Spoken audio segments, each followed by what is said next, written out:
Hoy día le voy a hacer una capacitación de gestión y manejo integral de residuos sólidos biocontaminados. Eh, bueno, Al principio vamos a ver sobre los activos, el marco legal, la clasificación de los residuos sólidos, etapas de manejo de residuos sólidos en establecimiento de salud y al final un lavado de manos, porque lo que indica la norma, ¿no? Primero, vamos a ver una cifra así medio impactante para poder captar sus atenciones. Se estima que el 85% de los residuos generados por actividades sanitarias son generales y no peligrosos, mientras que el 15% restante se considera material peligroso, que puede ser infeccioso, tóxico o radiactivo, según la OMS, que es la Organización Mundial de la Salud. Esta pequeña fracción, o sea, el 15%, de los residuos peligrosos representa un desafío significativo en términos de manejo y disposición segura para proteger la salud pública y el medio ambiente. Entonces, como vemos, el 15%, solamente esa pequeñísima parte puede ser muy perjudicial, no solamente para el medio ambiente, sino también para nosotros mismos. Eh, Los objetivos es capacitar al personal de establecimiento de salud, servicios médicos de apoyo y centrales de investigación en la correcta y gestión integral y manejo de los residuos sólidos conforme a la norma. El primer objetivo es comprender la clasificación de residuos sólidos. El segundo objetivo es implementar procedimientos de manejo de residuos sólidos. El objetivo 3 es asegurar el cumplimiento de normativas. Y finalmente, fortalecer la cultura de seguridad y responsabilidad. En el marco legal, vamos a ver tres normas, o bueno, tres leyes, como se verán. En el primero es el decreto legislativo número 1278, que es la Ley de Gestión Integral de Residuos Sólidos. Luego, el decreto supremo número 14, 2017 MINAM, que aprueba el reglamento del decreto legislativo, o sea, el anterior. Y finalmente, la norma técnica de gestión integral y manejo de residuos sólidos en establecimientos de salud, servicios médicos de apoyo y centros de investigación. La resolución ministerial número 144, MINSA, en el año 2018, a través de DIGES. Ahora vamos a ver sobre la descripción de cada una y sus diferenciaciones. En el decreto legislativo de Ley de Gestión Integral de Residuos Sólidos establece el marco legal para la gestión sostenible de residuos sólidos, promoviendo la prevención, reutilización, reciclaje y disposición adecuada para proteger la salud pública y el medio ambiente. Por otro lado, vemos el decreto supremo, que es el reglamento que habla a partir del decreto legislativo. Entonces, este reglamento regula la implementación de la Ley de Gestión Integral de Residuos Sólidos, estableciendo procedimientos, criterios y responsabilidades para asegurar una gestión eficiente y sostenibilidad de los residuos sólidos en el Perú.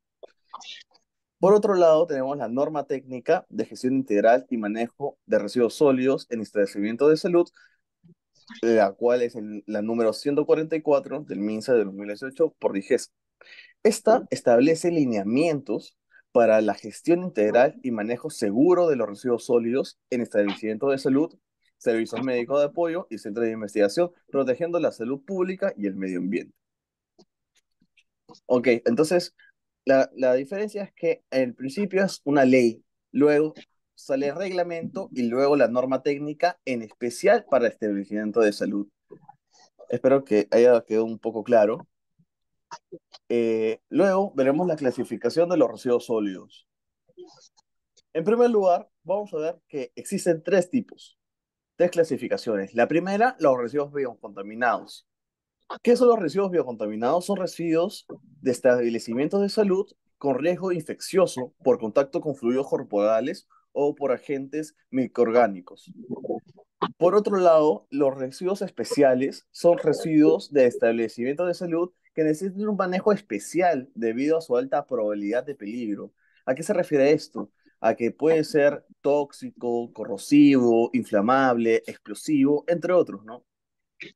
Por otro lado, tenemos también los residuos comunes.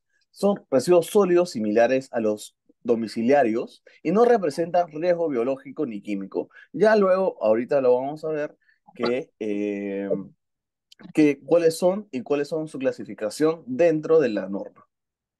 En primer, en primer lugar, vamos a tener la clase A, que son residuos biocontaminados, que son aquellos residuos peligrosos generados en el proceso de la atención médica e investigación médica y científica. En el primer apartado, en el A1, tenemos la atención al cliente, contaminados o por contacto al paciente. Entonces, ¿a qué se refiere esto? Entonces, cualquier tipo de llaga o cualquier tipo de herida que se quiera suturar o que requiere algún tipo de limpieza, se utilizan gasas, guantes y cualquier otro dispositivo o material que está en contacto con el paciente, se le determina como un residuo biocontaminado. En el A2 son los biológicos, compuestos de cultivos, de clínicas o investigaciones. ¿A qué se refiere esto? Pongamos en el caso que hacías un muestreo de orines o algún material fecal para determinar eh, una, qué patógenos hay o qué enfermedad tiene, y de acuerdo a ello se hace una inoculación dentro de un vidrio de muestreo. Entonces, ese vidrio de muestreo es el que realmente está contaminado, o sea, biocontaminado. Y todos los materiales usados dentro de eso se tienen que clasificar como material, como clasificación A2, biocontaminado, residuo biocontaminado A2. En el apartado A3 es bolsas de sangre y hemoderivados. ¿Qué significa esto? A los hemoderivados es también sobre plaquetas o algún tipo de derivación de la sangre. En el apartado A4 son residuos quirúrgicos y anatopatológicos. ¿A qué se refiere esto? Se refiere a las partes del cuerpo o órganos que han sido extraídos para su posterior deposición final. Entonces, estos residuos quirúrgicos tienen un procedimiento especial, que luego lo vamos a ver. En el apartado A5 son los punzocortantes. Los punzocortantes que estuvieron en contacto con pacientes, como pueden ser bisturí, puede ser agujas, jeringas, entre otros. A eso se refiere con punzocortantes. Por otro lado, tenemos los animales contaminados, que son cadáveres o partes de animales inoculados, que se usan para algún tipo de centro de investigaciones o investigaciones por parte de la misma clínica, ¿no? Por eso es el A6. Luego, en la clase B, son residuos especiales. Aquellos residuos peligrosos generados en los establecimientos de salud, servicios médicos, de asistencia y centros de investigación. Acá solamente tenemos tres. En el B1 son residuos químicos peligrosos, recipientes o materiales contaminados por productos químicos. ¿A qué se refiere esto? A los cuales que son radioactivos, explosivos, corrosivos, inflamables, entre otros. A esos son residuos químicos peligrosos. Por otro lado, tenemos el B2, son residuos farmacéuticos. ¿Qué son los residuos farmacéuticos? Productos farmacéuticos parcial o totalmente utilizados y o deteriorados.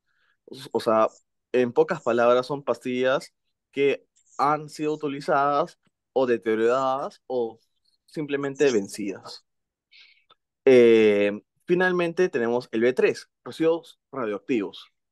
Los residuos radioactivos tienen un tratamiento muy especial debido a que puede producir cáncer o cualquier tipo de enfermedad. Entonces, este tiene una norma especial que lo maneja únicamente el IPEN, que el IPEN es el Instituto Peruano de Energía Nuclear. Ellos tienen un procedimiento adecuado para la disposición final de estos residuos y su procedimiento a retirarlos.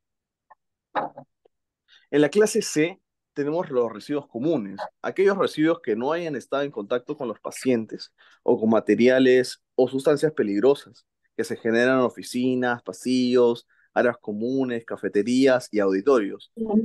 En cualquiera de estas partes, de estas áreas, no deben tener contacto con los pacientes.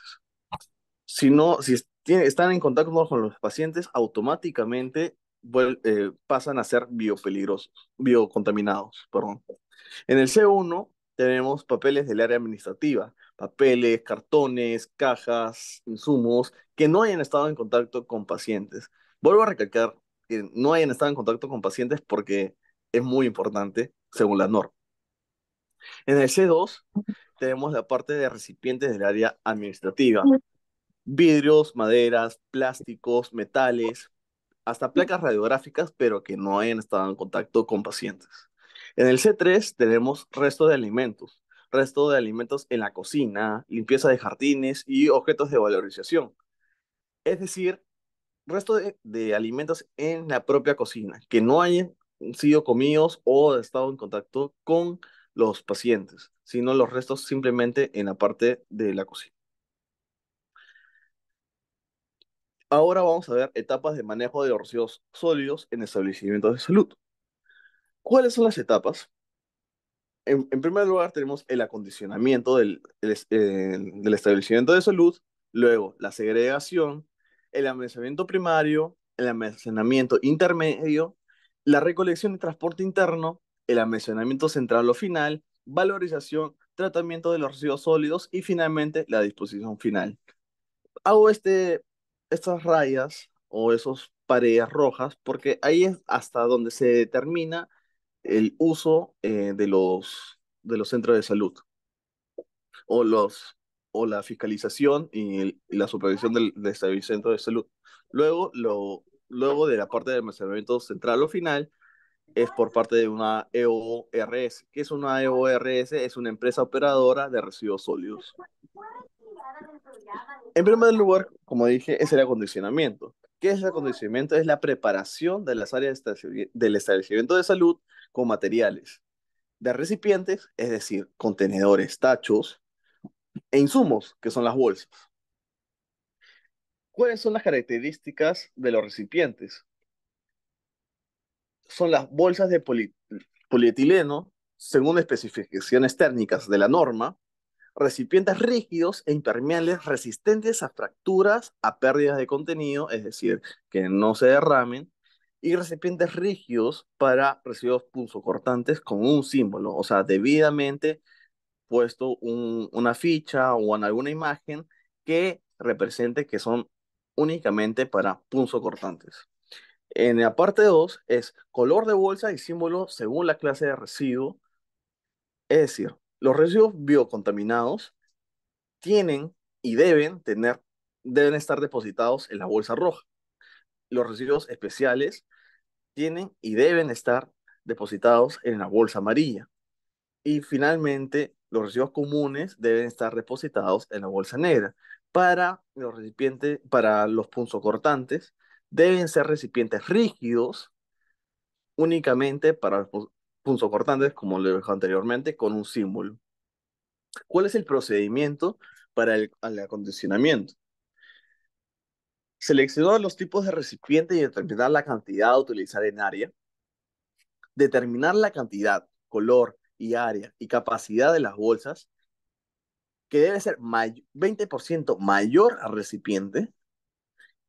El personal de limpieza debe colocar los recipientes y su respectiva bolsa y ubicar los recipientes lo más cercano al punto de generación. En la parte, el siguiente proceso es la segregación. Es la separación de los residuos en el punto de generación, ubicándolos en recipientes, contenedores o depósito correspondiente. ¿Cuáles son sus requerimientos para la segregación? Un servicio debidamente acondicionado y personal debidamente capacitado y sensibilizado. Para el procedimiento, para esta segregación, es identificar y clasificar el residuo en su respectivo recipiente con los conceptos que dije anteriormente sobre su clasificación, biocontaminados, especiales y comunes, y también dependiendo de la clasificación. Dentro de esta clasificación, que es a la 1, A2, hasta la A6, B1, B2 y B3, C1, C2 y C3. ¿Cuál es el siguiente? Desechar los residuos con el mínimo de manipulación. Es decir, hacer que el depósito en el tiempo, en un tiempo prudente con el mínimo de su manipulación.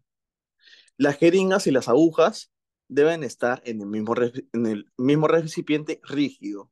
Los residuos biocontaminados por parte de la de hemoterapia e investigación son en la bolsa roja.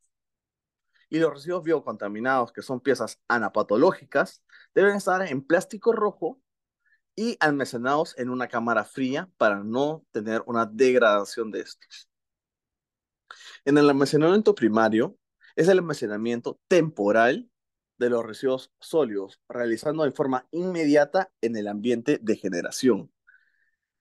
¿Cuáles son sus requerimientos? Un servicio debidamente acondicionado y personal debidamente capacitado y sensibilizado. ¿Cuál es el procedimiento? Es el llenado de los recipientes que no debe exceder los tres cuartas partes de la capacidad del mismo. Para los residuos biocontaminados anapatológicos, deben ser retirados inmediatamente y disponerlos a un almacenamiento intermedio o final. Las áreas microbiológicas sobre los cultivos procesados tienen que ser autoclavados antes del almacenamiento primario. ¿Qué significa autoclavados? Autoclavados significa que deben ser neutralizados con algún tipo de reactivo. Los recipientes deben ser lisos, que permitan su lavado y desinfección apropiada para el mejor, el menor riesgo posible. El almacenamiento intermedio es el almacenamiento temporal de los residuos sólidos de diferentes fuentes de servicios cercanos. Los establecimientos de salud que generan más de 150 litros al día es de carácter obligatorio. En este punto, vamos a decir que 150 litros es similar a 150 kilogramos. El requerimiento para almacenamiento intermedio son deben tener características de almacenamiento, en este caso, acceso restringido, debe estar en una zona alejada de los pacientes, una iluminación y ventilación correctos y agua y desagüe. Por otro lado, deben tener recipientes mayores de 150 litros a más y zócalos sanitarios. Ay, perdón. El procedimiento para este almacenamiento intermedio debe ser el siguiente. El personal debe depositar los residuos debidamente embolsados y amarrados, no comprimir las bolsas para no romperlas, tener los recipientes limpios. Cuando se llegue a los tres cuartas partes, retirarlo y deben tener un tiempo de permanencia no más de 12 horas, o sea, máximo 12 horas. Y tener una limpieza permanente y diaria. Para el transporte interno, que es que consiste en el traslado de los residuos sólidos al almacenamiento intermedio o final, considerando la frecuencia de recojo de los residuos sólidos. En primer lugar, tenemos el requerimientos para la recolección y transporte interno. El personal debidamente capacitado y sensibilizado con sus equipos de protección personal, vehículos, contenedores o coches diferenciados por clase de residuos con ruedas tipo giratorio y rutas debidamente determinadas, señalizadas y establecidas. Para su procedimiento es el siguiente. Las bolsas lleguen hasta las tres cuartas partes, amarrándolas, torciendo el borde superior, procurando usar la cara externa y haciendo un nudo, finalmente eliminando todo el aire excedente. Como podemos ver en la imagen de la izquierda, la bolsa está amarrada por un nudo y está llenada tres cuartas partes, donde está el, el, la barra roja y eliminando todo el aire excedente. Por otro lado, también colocar una nueva bolsa en el recipiente y si al momento de retirar la bolsa y la estén transportando a otra área y tiene alguna ruptura o se rompe, se debe seguir el siguiente procedimiento: introducirlas en una nueva bolsa y cerrarlas según el procedimiento anterior que le expliqué, limpiar y desinfectar inmediatamente el área. La recolección es diaria y la recolección depende de la capacidad del almacenamiento primario. El personal no debe arrastrar ni pegarlas al cuerpo ni cargarlas, sino todo por un coche transportante, es decir, los vehículos contenedores o coches de tipo giratorio. Los hombres podemos cargar hasta 25 kilos, las mujeres solamente 15 kilos para la carga de recipientes. En caso de uso de ascensores, usarlos en horas de la menor influencia posible y la desinfección de estos ascensores es inmediata.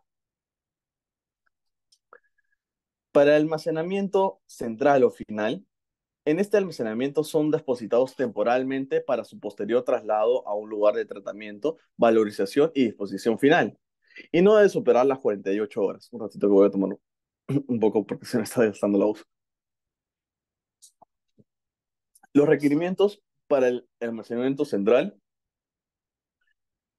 son, teniendo las dimensiones del almacenamiento, debe ser en función al diagnóstico de las cantidades generadas, máximo 2 días de almacenamiento, una ubicación de fácil acceso, fácil limpieza y desinfección, y material liso, impermeable y de color claro, con una pendiente del 2% con su debida señalización para cada residuo.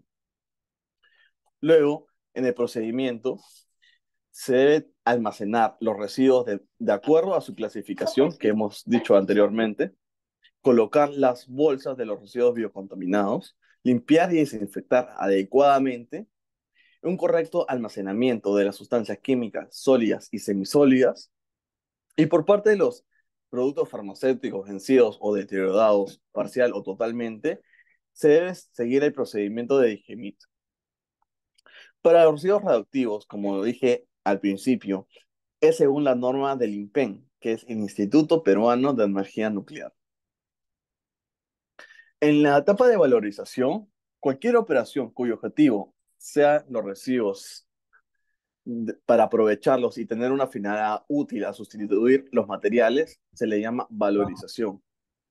Estos Temas bajos. requerimientos es contar con un área adecuada, contar con los almacenamientos e insumos para la realización, contar con personal personalizado y capacitado, y realizar la comercialización por parte de una EORS, que es una empresa operadora de residuos sólidos. ¿Cuáles son los tipos de valorización? Es la reutilización, que es volver a utilizar materiales en un mismo estado sin un reprocesamiento, como envases de plástico, desinfectantes, frascos de plástico de soluciones salinas, o usándolos como recipientes como punzocortantes. El compostaje es un tipo de valorización, es un proceso de transformación natural de los residuos orgánicos. Son residuos provenientes de la cocina que no hayan estado en contacto con los pacientes.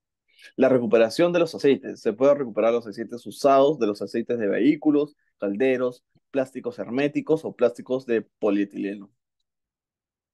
El tratamiento de los residuos sólidos es cualquier proceso, método o técnica que permite modificar las características físico-químicas o biológicas de los residuos sólidos. ¿Cuáles son sus requerimientos? Contar con uno o más procesos o técnicas, como puede ser esterilización, desinfección, tratamiento químico e invisibilización. Contar con aprobación del instrumento ambiental y inspección por parte de DIGESA. El procedimiento para el tratamiento de los residuos sólidos es el tratamiento se podrá realizar al interior de los establecimientos de salud y cada tipo de tratamiento tiene su procedimiento con sus respectivas aprobaciones y autoridades competentes. Para la recolección y transporte externo de los residuos sólidos, es la actividad que implica el recojo de los residuos sólidos por parte de una ORS, una empresa operadora de residuos sólidos. ¿Cuáles son sus requerimientos? Coches adecuados, balanza, personal con EPPs, que son equipos de protección personal, contar con formatos de manifiestos. Todo eso, lo que dije anteriormente, son requerimientos para la recolección y transporte externo. ¿Cuál es su procedimiento? Pesar los residuos sin dañarlos tampoco, llenado de los registros, traslado de bolsas a las unidades de transporte, empleo de técnicas ergonómicas, verificar traslados de los residuos sólidos, generar un manifiesto con movimiento de los residuos sólidos y manifiestos devueltos al operador de residuos sólidos. Finalmente, la disposición final son procesos u operaciones para tratar y disponer en un lugar los residuos sólidos como última etapa de manejo. ¿Cuáles son sus requerimientos? Se debe realizar en un relleno sanitario debidamente registrados y autorizados y contar con manifiestos de residuos sólidos. ¿Cuál es su procedimiento? La responsabilidad de los residuos sólidos es de quien los genera, es decir, que la responsabilidad es de quien genera todos los residuos sólidos, es el establecimiento de salud o, o el centro de investigación. Los residuos sólidos biocontaminantes que son tratados pasan a ser no peligrosos. Es decir, los biocontaminados o los especiales, a través de este tratamiento y la disposición final, pasan a ser no peligrosos. Finalmente, se debe verificar que los manifiestos tengan sellos y los residuos anatomopatológicos son tratados y llevados a una fosa común, es decir, a los cementerios. Finalmente, en las prestaciones son técnicas que orientan la gestión y el manejo de los residuos sólidos. El área encargada es responsable del manejo de los residuos sólidos para fiscalizarlos y supervisarlos, que se cumpla todo a través de la norma y sus procedimientos. Por otro lado, el personal debe estar debidamente capacitado y cumplir con las evaluaciones médicas y de conocimiento. El personal debe tener medidas de conocer responsabilidades, protegerse con vacunas, acreditación de salud y verificar sus equipos de protección personal. Finalmente, el personal debe tener una alta higiene para prevenir las probabilidades de las infecciones o cualquier tipo de enfermedad. Finalmente, el lavado de manos, se debe de usar jabón, se debe lavar eh, el dorsal, las palmas, el pulgar, frotarse los dedos, lavarse las muñecas, frotarse las uñas y ya estarías listo. Todo este procedimiento debe durar entre 2 a 3 minutos.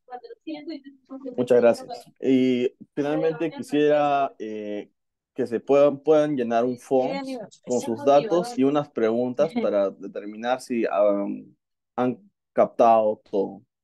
Muchas gracias. Ministerio de Salud. Bicentenario del Perú 2024. Ponle punche y ganamos todos, Perú. Gobierno del Perú.